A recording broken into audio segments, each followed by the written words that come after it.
Hello students, as we have studied about the double object passive and time to passive in part 2 and now in part 3 we are going to study about the passive of interrogative sentences. For example, the sentence is over here, did he break the glass? This is the sentence of past indefinite. One thing I want to tell you that do or did. We do not use these two words in the passive sentence as a helping verb. Let me clear it again. I said as a helping verb in the passive. Now, what we are going to do, it is the past indefinite, so we have to use was over here. In the beginning, we have to write our helping verb.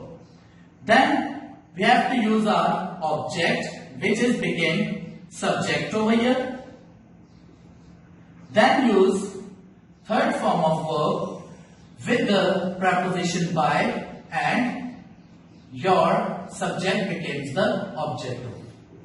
This is the formation of interrogative sentence. I have another example for you. Let me give you one trick over here. If you are not able to make the sentence over here, use this sentence or make this sentence into positive form first. For example, did he break the glass?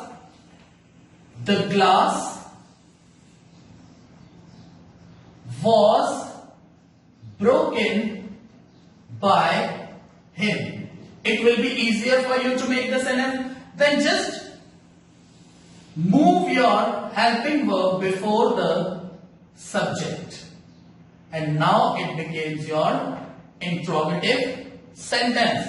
Was the glass broken by him? In the second example again, for example, is she painting the picture? The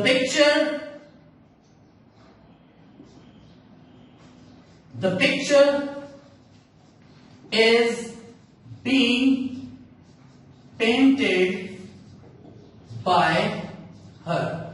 So what you need to do, just move your helping verb in the beginning and your sentence will be changed into passive interrogative structure.